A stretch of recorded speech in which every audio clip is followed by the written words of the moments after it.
Welcome to the Less Stressed Life podcast. This is your host, Krista Bigler, private practice integrative nutritionist, helping people across the U.S. reverse digestive issues, eczema, and autoimmunity via phone and video consult. To learn more, visit lessstressednutrition.com. Now, on to the show.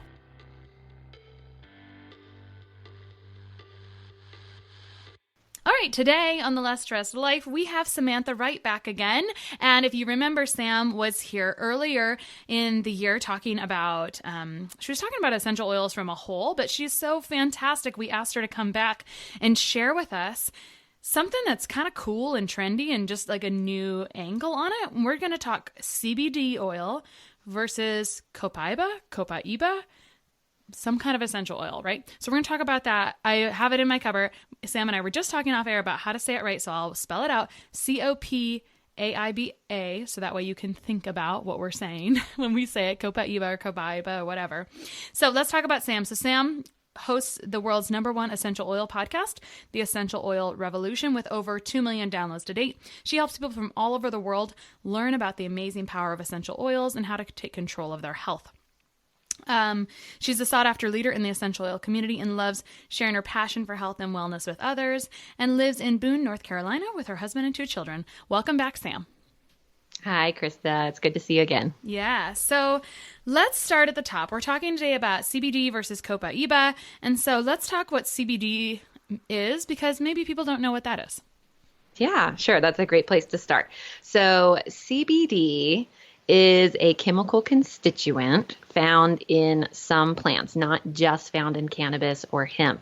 So it stands for cannabidiol. So CBD stands for cannabidiol.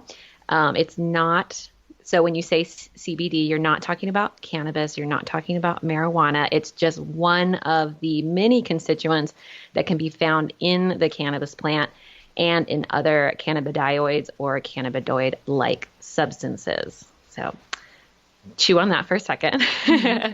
Yep. CBD, it is, so when we talk about CBD in a modern day sense, right, it's blowing up, it's all over the place, it's trending, it's hot.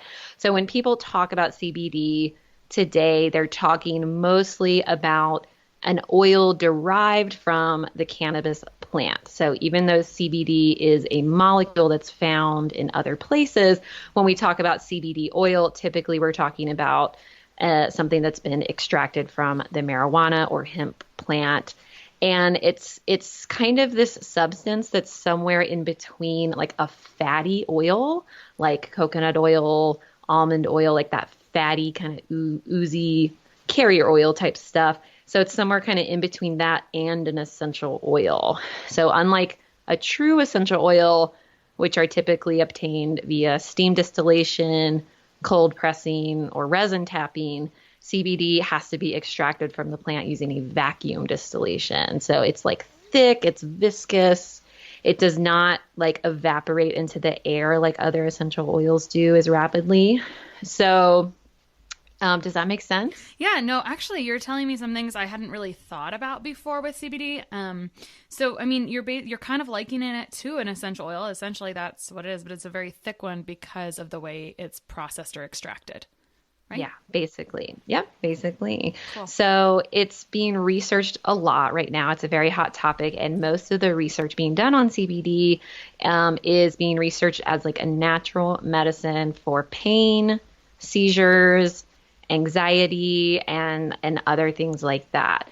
When you look at the cannabis plant itself, the cannabis plant actually produces hundreds of different cannabinoids, but there's really only a couple that we're interested in for their therapeutic benefits, CBD or cannabidiol being one of those.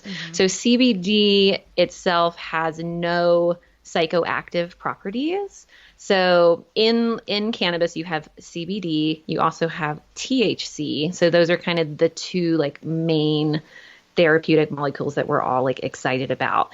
And the difference between those are, you know, in the layman's term, the CBD does not make you high. It doesn't have those psychoactive properties, but it has very sedative and like pain relieving effects. It acts on what's called our CB2 receptor. So there's like these two CBD or CB like receptors in our body. There's CB1 and there's CB2. There's probably other ones. We just don't know about them yet, but those are the main ones being studied right now. So CBD really only acts on the CB2 receptor, so you don't get the effects of like psychotropic changes of elation or sensory distortion, altered sense of time, giggles, those kind of things. That's more of what the THC can do. The THC engages both the CBD1 and CB2 receptors in the body, and it has its own therapeutic properties. And most people who really study like CBD oil will tell you, if you want like kind of the full therapeutic range of benefits of CBD oil, you do want to find one that does contain that THC because it really acts synergistically with that CBD oil and it has its own effects on the body that are going to be beneficial. But that's where you start getting into like the legality issues, like some people don't want to feel that kind of high sensation. So yeah, does that all make sense? No, you did a great job of explaining it. I'm going to tag on to a couple things. So I know that you can use THC and CBD synergistically and not get a person high, but this is sort of like working with an experienced practitioner maybe that knows CBD oil well. But some other thoughts, just like with essential oils or any kind of supplemental thing, the industry matters, right? I mean, it's not we are trying to regulate CBD oil in a different way there's really no regulation around supplements so much or anything, but CBD, there is some funky regulations from place to place technically.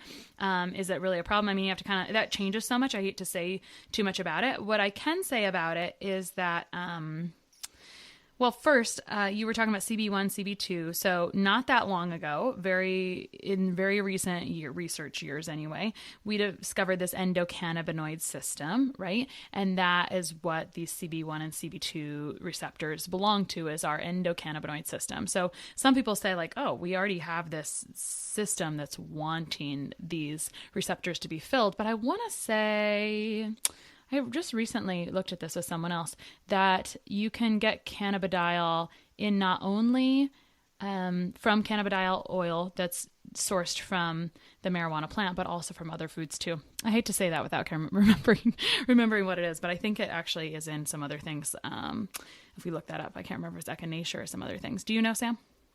Yeah. So the terminology gets a little tricky here. So my understanding is that CBD, cannabidiol, is a type of cannabinoid, and a cannabinoid can also be found, like a cannabinoid is what interacts with the endocannabinoid system, the ECS, which like you talked about was discovered pretty recently. It was discovered in the 1980s. So we're like really only scratching the surface on research there.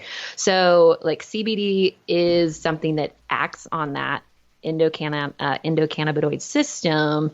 But then there's all these other categories of cannabinoids that act on that same system.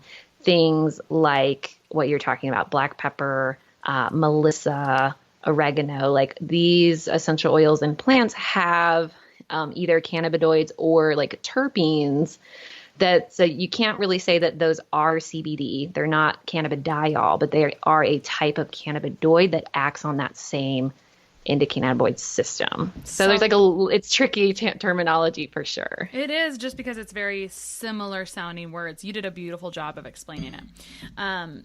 Okay, so let's talk. So my little really ADD brain, when you were talking about it, when we were talking about how like essentially CBD oil is kind of an essential oil, right? So my immediate thing was like, I wonder what would happen if you diffuse CBD oil. I wonder if people do that. Yeah, I think it's probably too thick to diffuse it. Yeah, so it's like it's kind of an essential oil, but it's also kind of like a fatty based oil, which you can't really.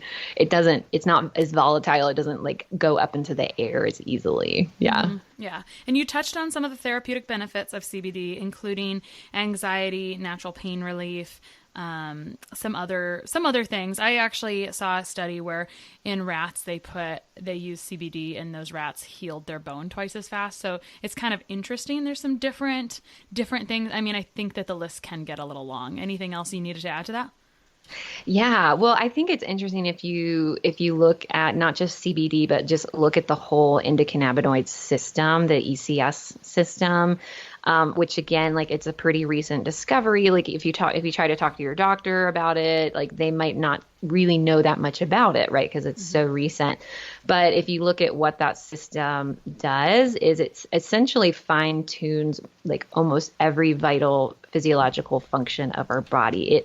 The way it's been described to me is that it's kind of in charge of homeostasis for all of our systems. So it can affect everything from sleep, appetite, pain, inflammation, memory, mood, our reproductive system, our endocrine system. Like it's pretty huge on our endocrine system homeostasis, which is where all of our hormones are controlled. So like basically if that system is out of whack or needs help getting fine tuned, like you're going to feel it in lots of different ways, and it's going to express itself really differently in different bodies. Okay, beautiful. So again, really nice way of describing it. You could probably teach classes on this. So, all right. So we've touched on what CBD is, kind of how it acts in the body, the therapeutic benefits. Now let's talk about, this is kind of like a ring, right? CBD versus Copaiba Showdown. Let's talk about Copaiba now for a moment. Copaiba is an essential oil. Let's talk about where it comes from. Where is it grown? Is it known by other names? Tell us about it. Yeah, so Copaiba is an essential oil. It's one of the kind of lesser known essential oils, but once you get to know it, it becomes one of your favorites. Like everyone that I know that uses it and gives it a chance are like, oh my God, this is like my favorite oil now. So it can be used in lots of different ways. I know that you've told me before you've used it when your daughter was teething, right? Right, and it was very effective. And last podcast, we talked about how important it is to know if an oil is a bit spicy maybe or strong, and whether you can put it on neat or without dilution. And I'm pretty sure I put Copaiba on their gums without dilution. I did it to myself first, of course, right? So I did it to myself and was like, oh, nothing, like no pain, nothing here. So I put it on them, and I really felt like it made a substantial difference rubbing it on their gums. Yeah, absolutely. It's a very effective oil and very gentle, which is what I really like about it. And it kind of has this like sweet smell, and it almost has this sweet taste as well. So, if you are going to put Copaiba and CBD oil in a ring together, I'd say really one of my favorite like benefits of Copaiba versus CBD is that I just simply like the taste way better. I cannot stand the taste of CBD oil. I'm like such a baby. So that's just one like small funny difference, but they're really completely different plants. So Copaiba and cannabis or hemp, they are not related. They are not in the same species or category. Copaiba comes from a tree in Brazil. So the way that we extract Copaiba essential oil is you have to tap the tree, kind of like you would tap a maple tree, and this like sap or liquid comes out. This very, very liquidy substance comes from the tree. That liquid is then steam distilled to become Copaiba essential oil. And Copaiba essential oil contains lots of different chemical constituents. I'm not going to be able to pronounce them all, but the biggest one, the bulk of what is in Copaiba essential oil is a substance called beta-caryophyllene. And it's about, some people, this kind of gets into a conversation about distillation quality, but some Copaiba oils can contain as little as like 39% caryophyllene, and then some are up to like 72% on the higher end. So that's going to be like a quality difference there. Wow. And then on top of that, there's going to be other chemical constituents. Again, I probably won't be able to pronounce them all. Alpha humulene, delta cardine, lots of other long words. So Copaiba itself, if you look at sort of the history of how it's been used, the healers in the Amazon would use Copaiba resin for all types of pain and inflammatory disorders like stomach ulcers, insect bites, sore throats, kidney and bladder disorders, inflammation. Brazilian herbal medicine, the resin is used a lot, and it's highly regarded as a strong antiseptic.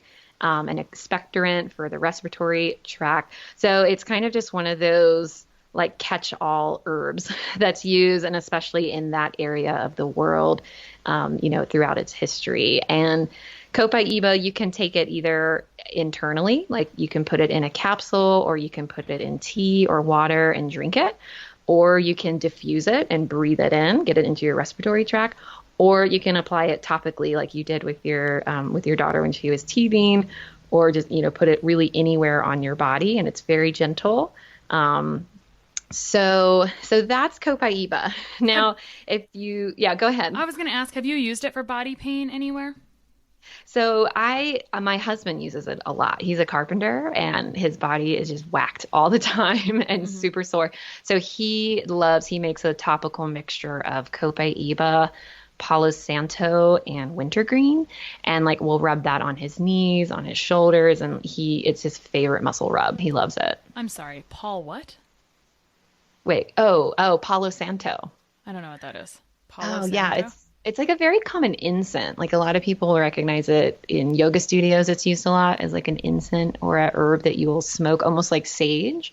But it's also a popular essential oil that I love it. It's got a lot of uses in itself. Interesting. So he puts those 3 oils together in some kind of carrier oil and rubs it on the spot. Mm-hmm. Cool. Yeah, exactly. I have lots of questions, but and you can continue if you want, but I kind of want to recap here. So Copaiba has a sweet taste. You can take it in a capsule. You can put it in water or in a tea, correct?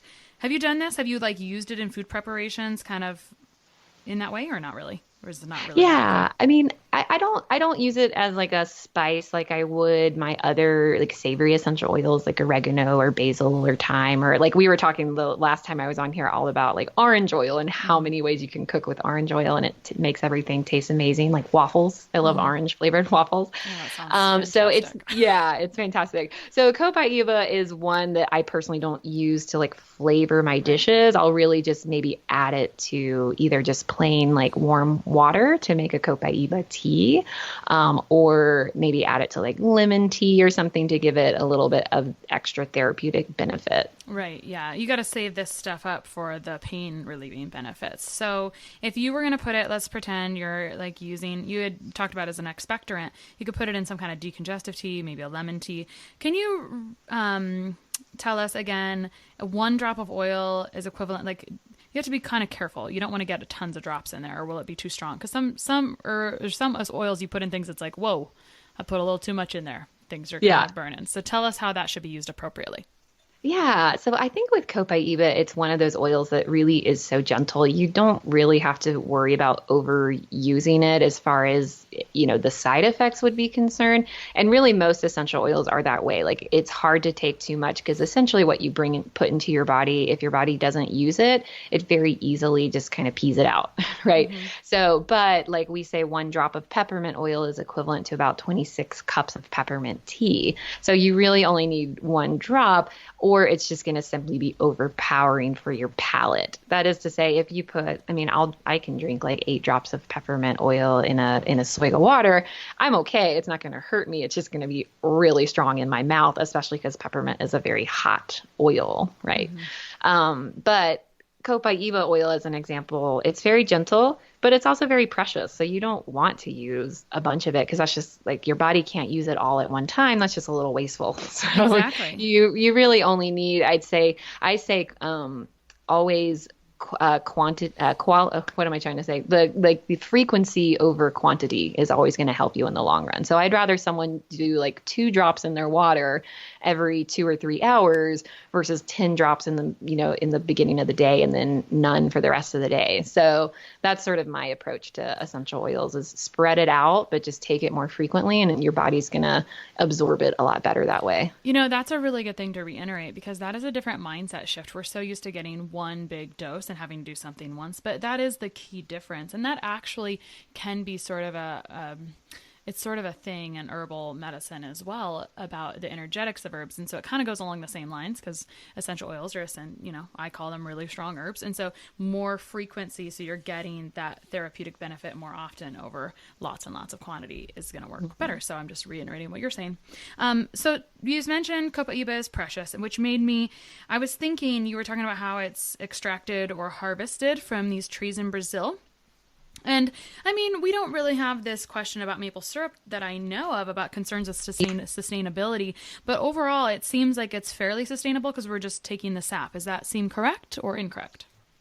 I think that if it is harvested consciously, then absolutely it can be a very sustainable product. The problem, of course, with a lot of products in general is not all companies have that end goal and that consciousness in mind. So, we're talking about a tree that's in the Amazon, it's in the rainforest. Like, there can certainly be companies that go in and instead of tapping the tree, maybe they're like, oh, you know what, this will be a lot easier if we just cut this down, and turn it into an essential oil or use the bark for other reasons. Or I'm not really sure.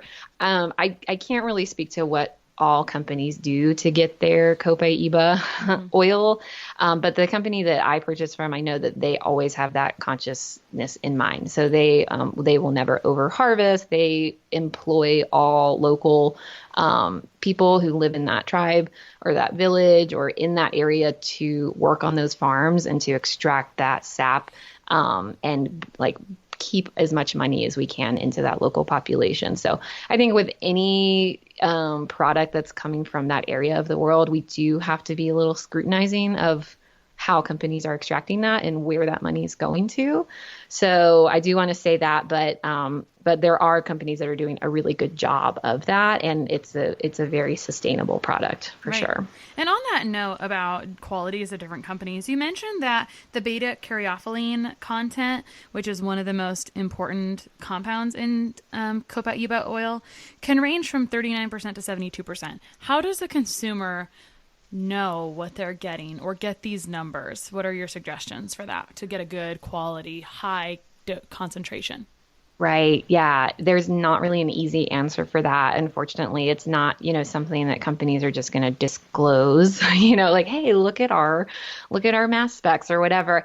Because not only are those tests really difficult for the layperson to interpret and they can get very easily misinterpreted, but it's just not something that companies are really going to disclose. So at the end of the day, you kind of just have to go with like a trust base with whatever company you're buying from. And I know that that's not always easy to do. And there's a lot of different opinions out there. But I think that if you start to know and trust that company's end goal, it does have that sustainability in mind, I'll say the less middlemen that company has to go through to get that essential oil, the better off you're going to be. So many companies will go through lots of different brokers to get their plant sources, to distill those plant sources, to bottle those plant sources, all these different things. And that becomes a very complex situation there. So I don't know if that helps or just kind of makes everyone really anxious and nervous, but it's a very complex industry. Right. Kind of like any of the supplement industries, which is what I started to say and then forgot what I was talking about. Whether we're talking about CBD or Copaiba or any other supplement, you do have to get some brand trust going with a company because you simply can't know every single product, but you can know about that company's integrity as a whole, and that'll make a big difference, overall. I mean, once I know my companies I like, then I'm set, right? Like I know I can trust this with this and this company. I've had good success with them. And that's sort of what you have to do. And I can't tell people like, oh, you can use this CBD oil, because you really do need to contact them to get some of their studies, or you need to work with someone that's already vetted that for you or something, right? Mm-hmm. Yeah, absolutely. Same with their essential oils. So yeah. And that's, in some people, like I hate when people are like, oh, I tried essential oils and they didn't work. And then I kind of sound like a big like douchebag when I'm like, well, what brand did you use? Maybe that's why it didn't work, but it can be very true of like, I hate when people try essential oils or maybe try CBD and they're like, it didn't work for me. And then in the back of my mind, I'm thinking, well, did you buy like the cheapest one you could find? And, because they're not going to act the same way, but you just have to be really gentle and patient with people and try not to be like, well, if you had used this brand, it might have worked, Right. And that is a complex story that it's hard to like, people have these soundbite conversations, and it's a challenge to really know everything you need to know in a soundbite. On that note, because me coming from a place where I'm looking at a lot of root causes and things, it's like, yeah, maybe one little product isn't the end all be all, but I'm looking at these products as like adjuncts or substantial helpers in the big picture, right? Because sometimes people are just completely ignorant of the big picture. And so that's just a good piece. Like, you can't be completely ignorant of, gosh, if you have regular joint pain all the time and you're not a carpenter, or you have no reason to have that regular joint pain, gosh, maybe you got a little bacterial overgrowth of XYZ bacteria, Prevotella copri, or something that causes this joint pain. And so addressing that as part of your big picture, like maybe it has nothing to do with the essential oil that you tried, because it was a little bigger than that, or I don't know. There's so many ways to swing that conversation, and I get you totally. I'm sure that's a pain point. On that same note, I don't know if we mentioned this. CBD and hemp oil are not exactly the same. And if we were talking about this conversation, I wanted to try to put as much accurate or true information in there as possible. Because you said cheapest thing you would find. And when you're looking at CBD oil is very expensive, actually, like a good quality one. And so hemp oil you can often find at a grocery store, and it doesn't have the same therapeutic benefits. Now, Copaiba oil, tell me about where the price range of that falls. Yeah, that's a good question. I actually, I pretty much only buy from like the one source I buy from. And so that's going to cost like around $45 as a wholesale member for like a big 15 milliliter bottle. So it's not like crazy expensive, because one big bottle is going to last you a good long time.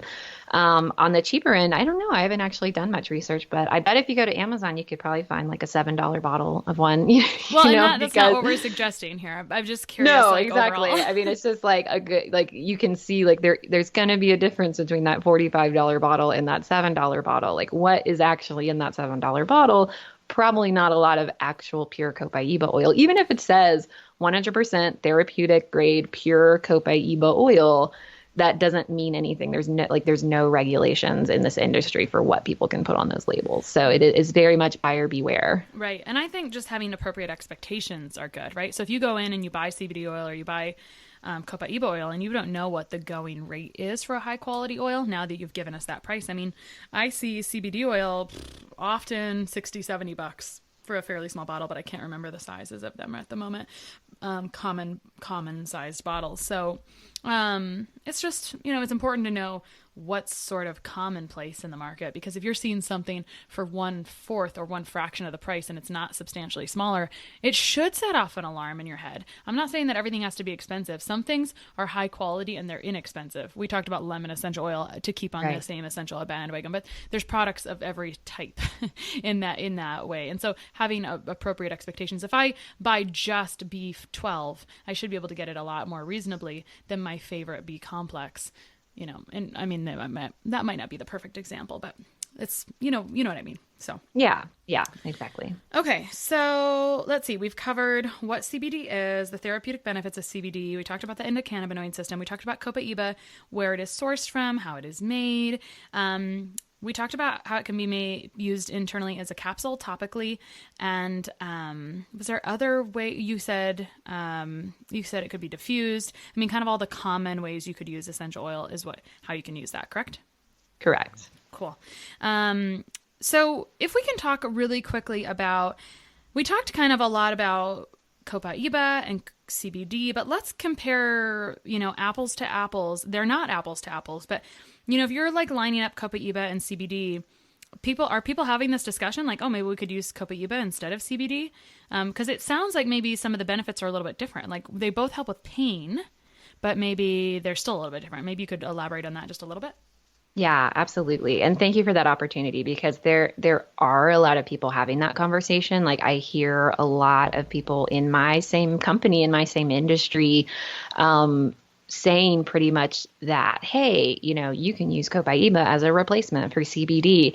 And it really, it makes me pause and makes me go, hold on, like, what are we actually saying here? Like, and it comes down to integrity and kind of understanding what you're saying. So I get like a little bit upset when I hear people say that, but that's not to say that they don't have lots of similar therapeutic benefits. So it is not comparing apples to apples. You are comparing apples to oranges here. And apples and oranges are both fruits. right? They both contain a lot of antioxidants. They both contain a lot of the same vitamins and minerals, I'm sure. But they're different and they're going to have different effects on the body. Some of them are going to be the same. Some of them are going to be different. So, I mean, I've seen like really clever t-shirts that say CBD or Copaiba, legal in all 50 states. And I'm like, oh, well, that's really cute, but that's also a little bit dangerous. So let's not like go there specifically. Personally, I'm a huge fan of Copaiba oil. It has lots and lots of benefits. It's 100% legal, right? So that's really great. It's not going to show up on like a drug screen. So that's like a very common concern for people, even people who are taking CBD oil that is like the THC has been extracted. It doesn't have the, the high molecule in it. That can still trigger a false positive on a drug screen. So that's something that, people should be aware of if they're using CBD oil. But Copaiba is not related to cannabis as a species. It does interact with the body's endocannabinoid system in a similar way that cannabis and CBD oil does, mostly when we're talking about that CB2 receptor.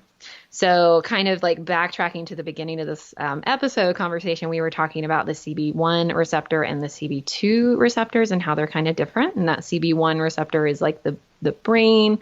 It has that psychoactive effect. To simplify it down, it's a lot more complicated than that. But the big similarity and why people like to compare them side to side so much is because of that molecule, beta caryophyllene, or BCP for short. So beta caryophyllene it's actually a terpene.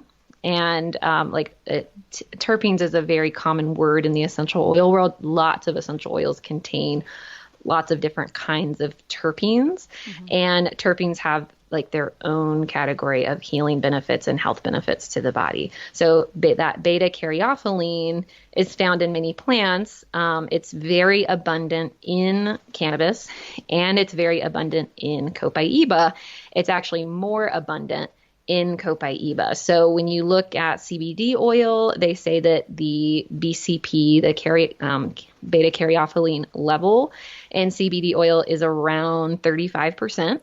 If you compare that to Copaiba essential oil, you're going to have that beta caryophyllene be anywhere from like 35, 37 to like 72%. So really, really high. So someone who is a little bit careless with their words could be like, oh, Copaiba is actually more effective because it has more beta caryophyllene in it than CBD oil. And beta caryophyllene, some people argue that it is a cannabinoid or not a cannabinoid. So some people are like, oh, it's a cannabinoid because it interacts with that endocannabinoid system that we were talking about. And some people are like, oh yeah, it does interact with that system, but technically it's a terpene, not a cannabidiol. So it's kind of, you get into that wordplay a little bit and it can be a little bit confusing, but bottom line, beta caryophyllene, which is super high in Copaiba essential oil, acts like a cannabinoid in interacting with that endocannabinoid system. So it's going to have a lot of those similar benefits, but it's not going to be the same. And I think that it can be dangerous to say that. And it can also be dangerous to play that game of like, let's only use one over the other, when your body might benefit from both. It might benefit from one over the other because all of our bodies are different, right? Mm-hmm. Yeah, for sure. So I wanted to mention a couple things but I wanted to draw a comparison here. So we have a lot of this beneficial compound or component that's in both CBD and Copaiba. We know that CBD is beneficial in pain, anxiety, digestive issues. I don't remember the ones that you talked about. We know that Copaiba is very useful in pain as an expectorant. What were some of the other ones you listed? So that way I can just kind of draw a little bit of a like both. They're not exactly the same, but some things overlap, but not completely. Yeah. So I always think about like the immune system is a huge overlap. The endocrine system, so like our hormones, mood, stress, anxiety. digestive support, neurological support, like memory and the neuroprotective function of our brains and what that all does in the neurological system. I think that like that beta caryophyllene is really beneficial to those systems. And there's a lot of overlap in that. Reducing so the CB2 receptors that this is really interacting with the most, it's like an immune, these are found in immune tissues throughout the body, and they're increased in the brain when someone's diseased or after they've had an injury. And the activation of these CB2 receptors reduce inflammation, which lessens pain, reduces the damaging consequences that chronic inflammation has on the brain function, and the risk of developing brain diseases. Yeah, lots of overlap. Got it. Is there, I didn't go look, is there a lot of research in PubMed about Copaiba? There's not a ton, but I did find a really interesting study in the NCBI, the National Center for Biotechnology Information, on Copaiba oil resin, which I'm not really sure what the difference between oil resin and essential oil would be, but I'd imagine they'd be pretty similar, if not the same thing. So there was a study called, this is a lengthy one, Copaiba oil resin treatment is neuroprotective and reduces neutrophil recruitment and microglia activation after motor cortex excitotoxic injury. Yeah, so that was an interesting study, but it really focused a lot on that beta caryophyllene molecule that is in there. And they classify it in this study, they classify it as a dietary cannabinoid with important anti-inflammatory effects through the inhibition of cannabinoid type 2 CB2 receptors. Cool. Well, I do really like that the taste is right, that really the price is technically right. And the big thing is that we don't have any legal question marks around Copaiba. One point of clarification, mostly just a clarification, is that while CBD oil should not be showing up on a drug screen, that would depend on its purity and quality based on that company. So if you truly did have a drug screen, if it was my client and I knew that they did have a drug screen, I would either make sure I had documentation in hand from a particular company or just steer them to a different option, simply because it maybe wouldn't be worth the risk of the experiment, right? Because that's always kind of like just a sort of a question mark, right? Like, what is the purity of this supplement? Could there be a little THC even though there's not supposed to be any in there, right? And that's just going to depend on company quality, right? So just right, exactly. Okay, cool. Yeah, and another kind of why we're on the topic of just safety and public service announcements. I have seen a few studies point towards CBD oil potentially having some counterindications or interactions with certain medications or liver diseases or something. I don't know a lot about that, but I have come across it. So I think that's something to be aware of. So far, we have not found any negative consequences to Copaiba essential oil. That's not to say there aren't some. It's just to say that we don't know, if there are any right now. But so far, everything looks very safe, very good, and again, very legal and much easier to obtain for some people. Yeah, for sure.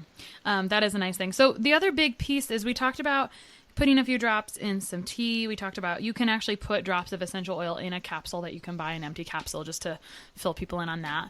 And then you can put it on topically. So this could work immediately, or it could take some time to be effective. What do you think is a realistic expectation, Sam? Yeah, I mean, I think that's really going to depend on what's going on in that person's body. I never like to talk about essential oils as if they're medicine, or as if they're like a pill you can take and get some sort of XYZ effect out of, because it's just way more complicated than that. Instead, I always advocate for essential oils as a lifestyle. Essential oils is just a part of your daily routine, a substance that you feed your body because it's going to help your body do what it was designed to do. So I say if someone's 100% healthy, take Copaiba oil. I say if someone is really struggling on their health journey, take Copaiba. It's going to be beneficial to both of those body types. But I'd say to start off, if you're brand new to essential oils, always start out slow anyway. I'd say 1 or 2 drops in a capsule, or, 1 or 2 drops rubbed onto the back of your spine or the back of your neck. Or on top of your liver, really wherever you're feeling like you need the most support, you kind of want to just put it on as close to that area as you can. Or if you're not really sure, just take it in a capsule.